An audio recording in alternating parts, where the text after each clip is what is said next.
Olá, eu sou Leandro Vargas, pesquisador da área de plantas daninhas da Embrapa Trigo e fico em Passo Fundo, no Rio Grande do Sul.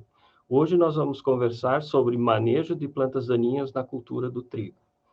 Os objetivos dessa nossa conversa de hoje será discutir estratégias de manejo de plantas daninhas na entre-safra, apresentar os principais herbicidas indicados para a cultura do trigo e apresentar um modelo de controle de plantas daninhas para a cultura do trigo.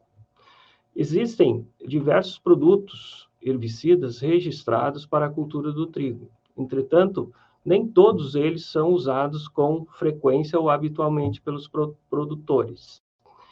Nessa tabela, nós listamos os produtos mais utilizados, ou seja, aqueles que os produtores utilizam com maior frequência. Existem outros, portanto, que o engenheiro agrônomo conhece e está habilitado a fornecer informações também sobre esses outros produtos.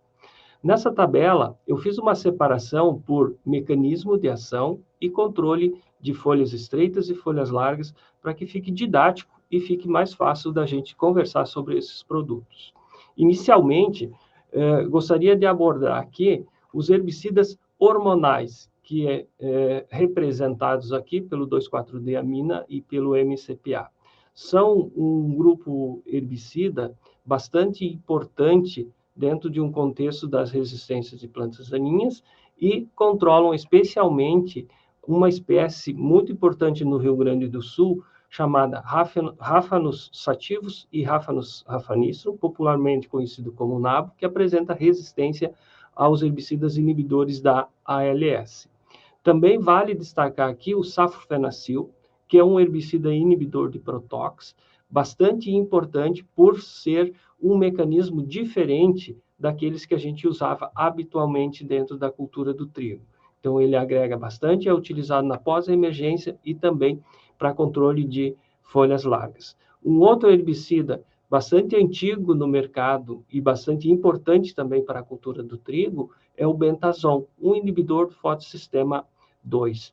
Ele, assim como o safrofenacil e os hormonais, 2,4-D-amina e MCPA, ele pode ser utilizado para controle de nabo, né, Raphanus sativus e Raphanus raphanistrum, na cultura do trigo e outros cereais aí de inverno. Existe um outro grupo que são os inibidores da enzima ALS, aceto-lactato sintase.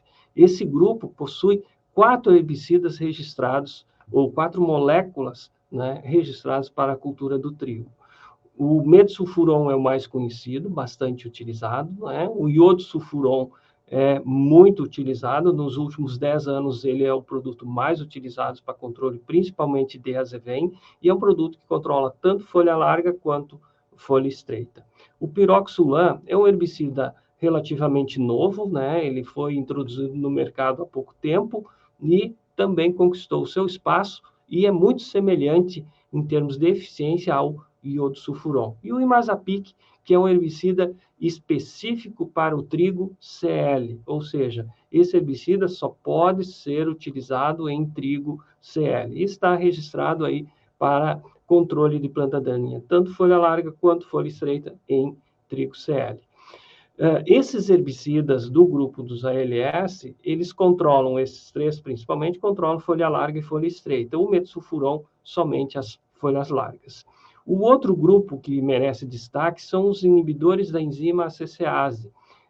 O clodinafop e o pinoxaden são as duas moléculas desse grupo que tem registro para a cultura do trigo. Eles controlam especificamente folhas estreitas em pós-emergência da cultura do trigo. Então, nós temos alguns que controlam folha larga e folhas estreitas, outros que controlam somente folhas estreitas. O clodinafop e o pinoxaden são herbicidas relativamente novos no mercado e que controlam muito bem o azevém, por exemplo, que é um problema bastante grave nas lavouras de inverno, especialmente na cultura do trigo. Nós temos um outro grupo que são herbicidas pré-emergentes. São aqueles que a gente aplica antes da planta daninha emergir. Você planta a cultura e imediatamente após aplica esses herbicidas. Nós temos aqui a trifluralina, o pendimentalin, o piroxasulfone e o S-metalaclor. São produtos que tem um controle específico de folhas estreitas, com algum deles, como o S-metalaclor, tendo algum efeito sobre algumas folhas largas, mas de forma geral, o controle é somente de folhas estreitas. Nessa divisão, então, nós temos os mecanismos de ação, que são bastante importantes, e o agrônomo conhece, os técnicos devem também conhecer, para decidir qual produto utilizar, especialmente quando se fala ou se envolve resistência de plantas daninhas aos herbicidas. Então, nós temos 8 herbicidas para controle de folhas largas e 9 herbicidas para controle de gramíneas. Ou seja, não existe falta de produtos para controle de plantas daninhas na cultura do trigo. Nós temos diferentes mecanismos e diferentes opções. Contudo, alguns produtores têm problemas para realizar esse controle. Por que seria? Basicamente, o que causa esse problema aos produtores é a resistência de plantas daninhas aos herbicidas. Ou seja, quando se usa excessivamente ou repetidamente o mesmo produto, as plantas daninhas acabam desenvolvendo mecanismos de sobrevivência a esses produtos e se tornam resistentes. Isso é comum na área médica, em outras áreas, ou seja, quando você usa repetidamente um mesmo produto, acaba aparecendo ou surgindo a resistência. Importante dizer que esses produtos não induzem a resistência, eles somente selecionam aqueles biótipos resistentes. E hoje, no sul do Brasil, que é a principal região produtora de trigo, nós temos plantas daninhas resistentes aos inibidores da ALS e aos inibidores da CCase. E isso causa um grande problema, porque nós acabamos perdendo todas essas moléculas herbicidas, e isso reduz, então, as possibilidades que o produtor tem para fazer o controle das plantas daninhas, especialmente do azevém. E com isso, o azevém se torna um grande problema nas lavouras de trigo e outros cereais de inverno. Nesse contexto, a gente tem que buscar alternativas. Por isso é importante que o produtor, o técnico, o agrônomo, conheça todas as moléculas que têm registro para a cultura do trigo e como elas podem ser usadas de forma a se complementar para que o produtor, no fim, tenha uma lavoura limpa, sem a incidência das plantas daninhas. Nesse slide, nós podemos ver um mapa, que é um levantamento que a Embrapa Trigo faz em parceria com outras cooperativas ou outros órgãos de pesquisa, e que a gente marca ou determina quais são as regiões que nós temos resistência. Esse é o mapa de resistência de azevém aos inibidores da ALS. Nessa parte em vermelho tem uma grande incidência, nessa parte mais clara a incidência é menor. Mesmo gráfico aqui somente com os herbicidas inibidores da ACCase, ou seja, está presente aqui no norte do estado, presença frequente, né? Tanto inibidores da ACCase quanto da ALS. E o produtor deve tomar cuidado, então, e estar preparado para fazer controle, considerando essas resistências. Aqui, resistência ao glifosato no sul do Brasil, né? Nós temos azevém resistente ao glifosato em todo o norte do Rio Grande do Sul, algumas regiões de Santa Catarina e algumas regiões do Paraná. Lembrando que nós estamos falando de lavouras produtoras de trigo. Esta tabela, ela mostra as espécies daninhas, as opções que nós temos de controle, quais as resistências que já foram documentadas e quais são os mecanismos alternativos que o produtor pode utilizar. Ela foi elaborada com o intuito de auxiliar os técnicos, né, agrônomos, produtores, na hora de selecionar os herbicidas. E é importante que o produtor tenha essa tabela sempre em mãos para auxiliá-lo na hora de fazer a aquisição do produto e na hora de decidir qual será o produto que vai ser aplicado. Vamos pegar aqui o azevém como modelo, né? Planta daninha azevém. As opções de controle que nós temos, herbicidas registrados para controle do azevém dentro da cultura do trigo, são esses grupos aqui. Os inibidores da ALS, os inibidores da CCase e inibidores de crescimento radicular. São produtos que inibem a síntese de lipídios, normalmente, e essa inibição da síntese de lipídio acaba impedindo o crescimento da planta, o desenvolvimento da planta, mas principalmente o crescimento de raiz. E aí a planta daninha acaba morrendo. Ocorre que nós já temos resistência de azevém aos inibidores da ALS, né, aos inibidores da ACCase e um biótipo que concentra as duas resistências na mesma planta, ou seja, ele é resistente tanto aos ALS quanto aos ACCase. Então, quando nós temos em uma área resistência a ALS, quais os mecanismos que a gente deve utilizar nessa área? Ora, são os inibidores da ACCase ou os inibidores de crescimento de raiz.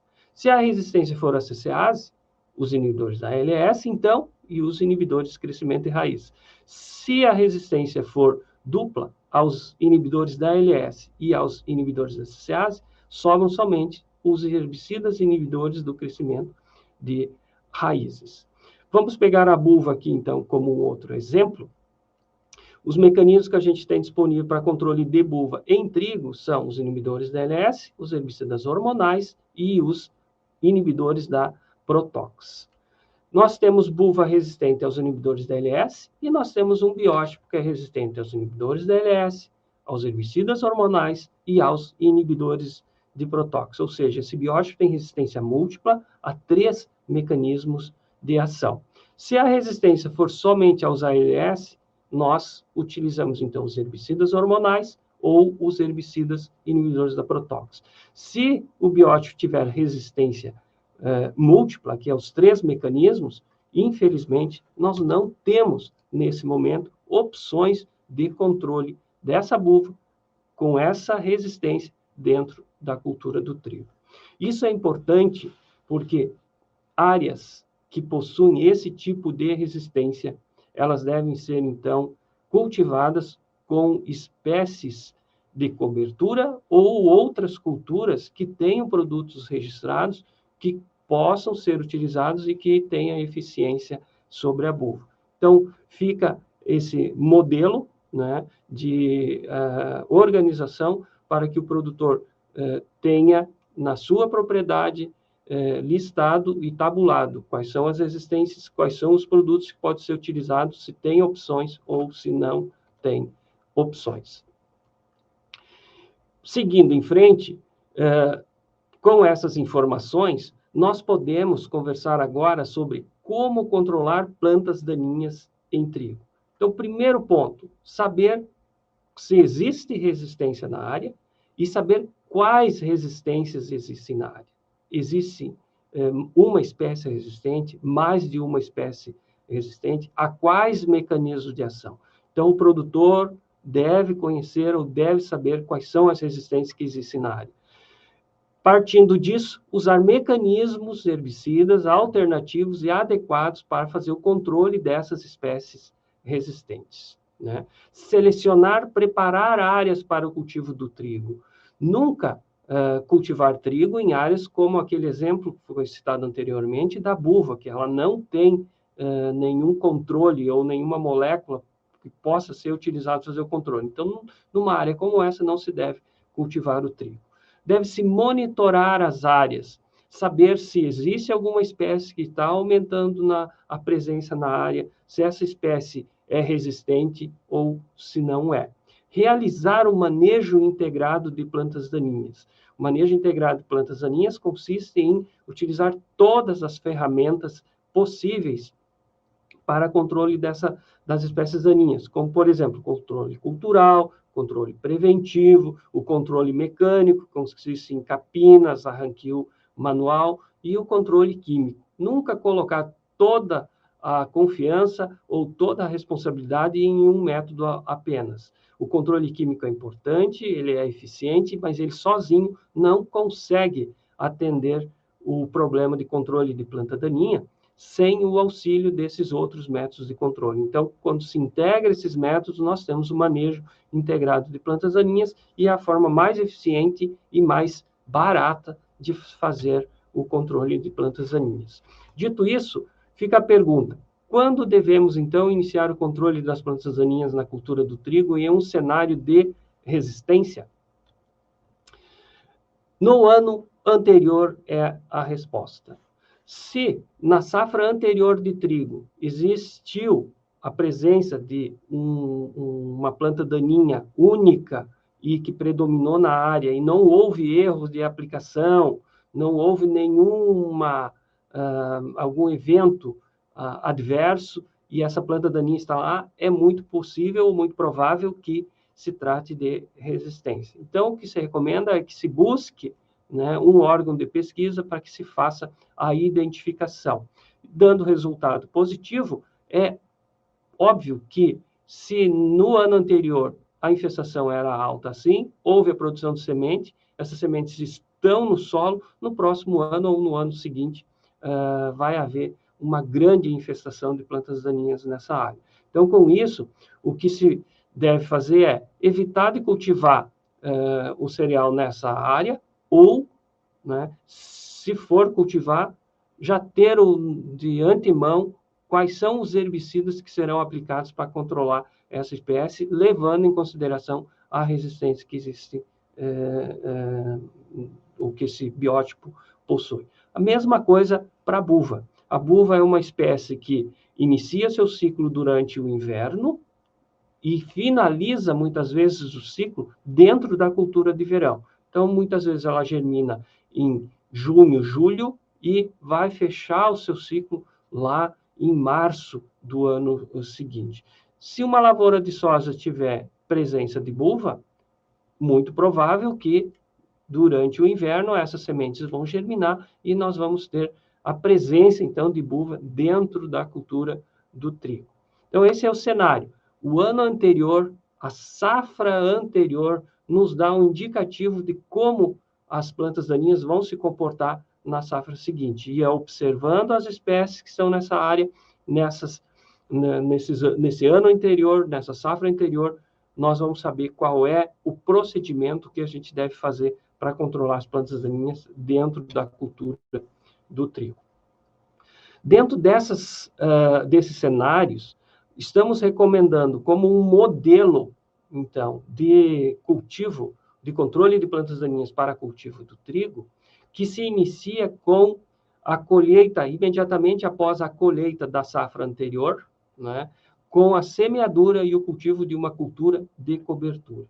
A cultura de cobertura tem o objetivo de tirar o espaço das plantas daninhas, evitar que as plantas daninhas se estabeleçam e também formar uma cobertura sobre o solo de forma a controlar, né, de forma física ou barrando a entrada de luz, controlando as plantas daninhas e gerando aí, fornecendo uma palhada que vai fazer uma cobertura sobre o solo que vai ter o efeito, então, sobre as plantas daninhas, impedindo a sua germinação.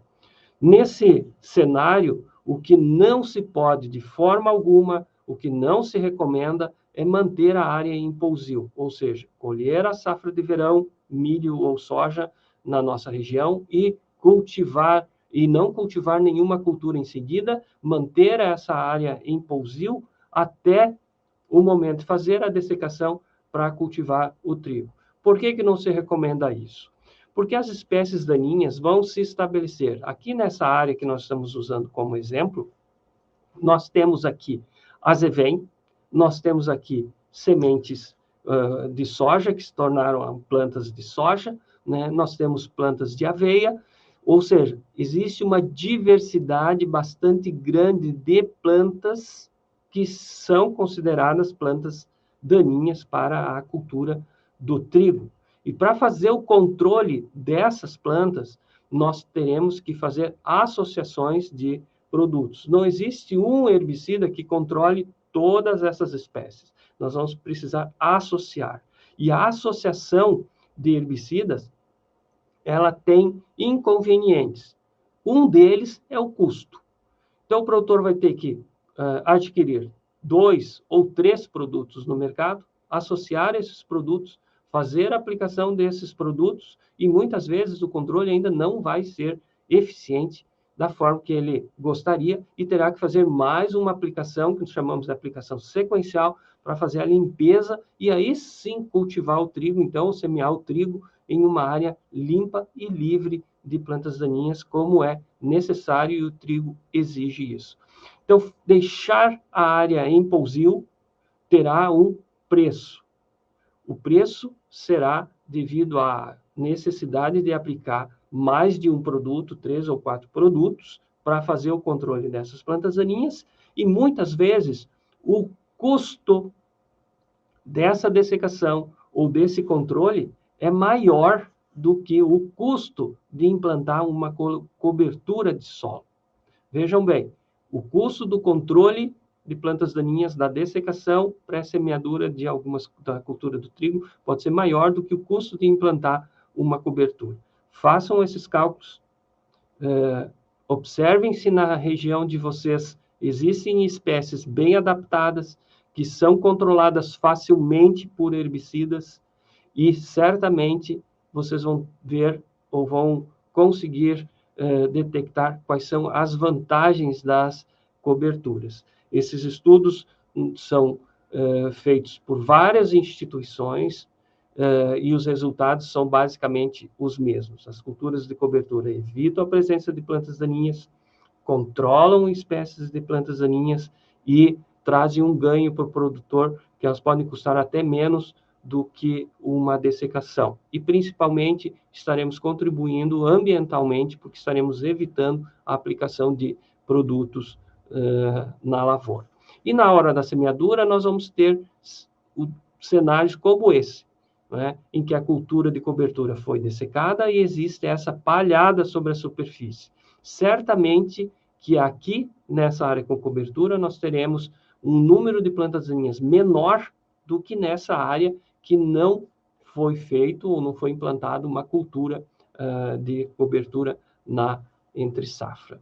Então, dessa forma, a palhada, ela se torna parte do controle de plantas daninhas. A palhada, ela soma-se aos herbicidas para realizar um controle eficiente. Então, nós vamos ter a palhada literalmente como um herbicida. A palha agindo como um herbicida e complementado o controle depois com os herbicidas. A gente tira a pressão única sobre os herbicidas e distribui dentro do sistema com a associação de palha mais herbicida, e o controle acaba sendo mais eficiente. O nosso objetivo maior é falar sobre quais herbicidas podem ser utilizados dentro desse contexto, então, agora, depois da palhada, e a gente vai listar aqui alguns produtos disponíveis que já estavam naquela tabela inicial, que são a trifluralina, o pendimetalin, o piroxasulfone, o S-metalacloro, e existe também uma mistura de piroxasulfone mais flumizin, né? Aqui estão alguns nomes comerciais, somente para ilustrar, lembrando que os nomes comerciais, eles se alternam dentro de um contexto comercial, né? E eles podem ser alterados e podem surgir outros nomes, outras marcas comerciais com os mesmos ingredientes ativos. Então, peço bastante atenção de todos aqui aos princípios ativos e não, nem tanto, às marcas comerciais. Esses produtos controlam especificamente gramíneas em pré-emergência, ou seja, faz a dessecação e na hora de plantar se utiliza esses produtos. Mais à frente a gente vai detalhar como se faz essa aplicação. E o controle, então, nós temos controle pré com aqueles produtos e o controle em pós-emergência, que pode ser somente de gramíneas, né, ou somente gramíneas e folhas largas, só de folhas largas ou somente gramíneas. Como o controle é feito em pós-emergência, existe a possibilidade de visualização das plantas na área. E com isso pode-se optar, então, por um produto que controle gramíneas e folhas largas, somente folhas largas ou somente gramíneas. E aqui as principais opções que existem comercialmente no mercado atualmente. Dentro do contexto de lavoura, a sequência de passos que os produtores devem adotar é a seguinte. Então, implanta-se a cobertura de solo e entre 20 e 30 dias antes da semeadura do trigo, se faz uma dessecação. A dessecação consiste em aplicar produtos para controlar essa vegetação que está na área, permitindo que o trigo seja semeado no limpo, sem a presença de plantas verdes, tanto de cobertura ou de plantas daninhas. Nessa aplicação, normalmente os produtos utilizados são o glifosato, mais um graminicida para controle de espécies gramíneas, associado ou não a um herbicida hormonal. Então, são 3 mecanismos de ação diferentes, né, que, de forma geral, controlam azevém resistente, buva resistente, né, e outras espécies daninhas de difícil controle que possam existir na área, num contexto de pré-semeadura de trigo. Como a aplicação foi feita 20 a 30 dias antes, o que resta ao produtor é aguardar, né, esse período até que as plantas sequem ou morram completamente. Depois disso, pode-se fazer, então, a semeadura do trigo, né? Imediatamente após a semeadura do trigo, recomenda-se, então, a aplicação do herbicida pré-emergente, aqueles que nós falamos anteriormente. Então, planta o trigo e faz a aplicação do herbicida pré-emergente sobre a área. São esses aqui os produtos: trifluoralina, pendimetalina, piroxsulfone, S-metalaclor ou piroxsulfone mais flumioxazina. Esses produtos, eles, de forma geral, vão impedir que as plantas daninhas emerjam e se estabeleçam dentro da cultura do trigo por um período variável, pois esses produtos possuem um efeito residual. Eles são aplicados e ficam no ambiente controlando as plantas daninhas por um período variável, com incidência de chuva, com o tipo de solo, mas que normalmente pode ir entre 25 e 30 dias após a aplicação desse produto. Eventualmente, em alguns anos, ou em que ocorra muita chuva, ou que a presença de plantas daninhas seja muito forte, alguma planta daninha pode emergir dentro da área. Nesse caso, recomenda-se, então, a aplicação de um herbicida pós-emergente, quando o trigo estiver com 3 a 4 folhas ou no perfilhamento, né, um período em que os herbicidas devem ou podem ser aplicados aí sobre a cultura do trigo em pós-emergência. Então, no perfilhamento, aplicar novamente um pré-emergente ou somente um pós-emergente. Então, existe a possibilidade, nesse momento, de fazer uma associação entre um pré-emergente e um pós, ou aplicar somente um pré-emergente, se não tiver plantas daninhas emergidas, ou somente um pós-emergente, se o produtor não tiver interesse em ter um residual na sequência aí do ciclo da cultura do trigo. Então, são alternativas, são estratégias variadas que o produtor pode utilizar dentro de um contexto de lavoura. Qual a melhor? Qual o produtor deve utilizar? Bom, isso ele deve discutir com o seu engenheiro agrônomo, né? Considerar as espécies presentes na área, considerar as resistências existentes na área, considerar os produtos disponíveis no mercado, considerar os custos e, então, tomar a melhor decisão. Alguns cuidados gerais. O trigo normalmente é cultivado em região fria no sul do Brasil. Atualmente está sendo desenvolvido o trigo tropical, que está indo para regiões quentes. Mas nós estamos falando aqui, basicamente, de regiões frias. Com isso, ou seja, no inverno da região sul. Com isso, é comum temperaturas baixas durante o ciclo do trigo. Então, vale a pena lembrar que temperatura abaixo de 10 graus afetam drasticamente a eficiência dos herbicidas. Então, recomenda-se não aplicar nenhum produto em temperaturas abaixo de 10 graus. O nitrogênio é um nutriente que é utilizado em trigo, contudo, ele tem uma interação com os herbicidas, e o produtor deve tomar cuidado e deixar, no mínimo, uma semana de intervalo entre a aplicação do herbicida e a aplicação do nitrogênio, ou da aplicação de nitrogênio e da aplicação do herbicida.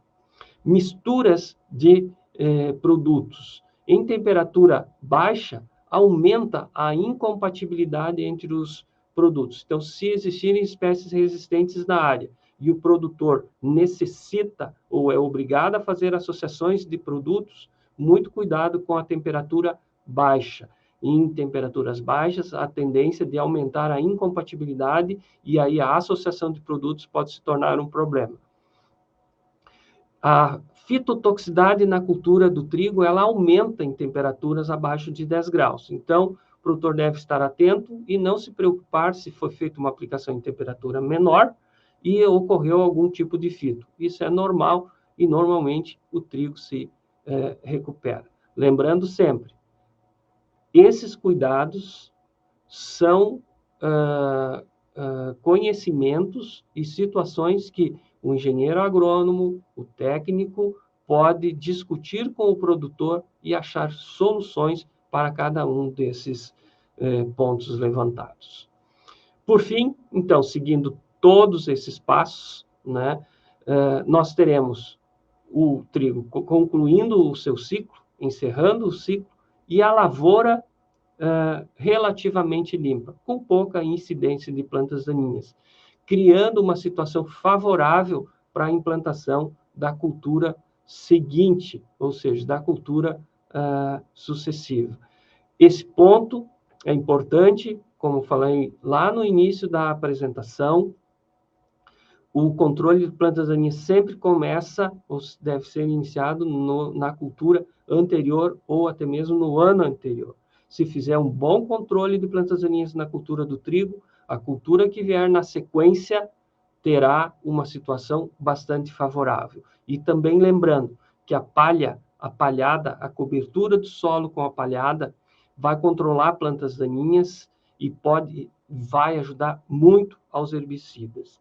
Então, é uma ferramenta simples e que o produtor pode obtê-la de uma forma fácil em sua propriedade. Então, palha mais herbicida é igual a um excelente controle de plantas daninhas. Então, vamos resumir o que nós falamos até esse momento. Deve-se identificar e estabelecer estratégias de manejo de plantas daninhas resistentes.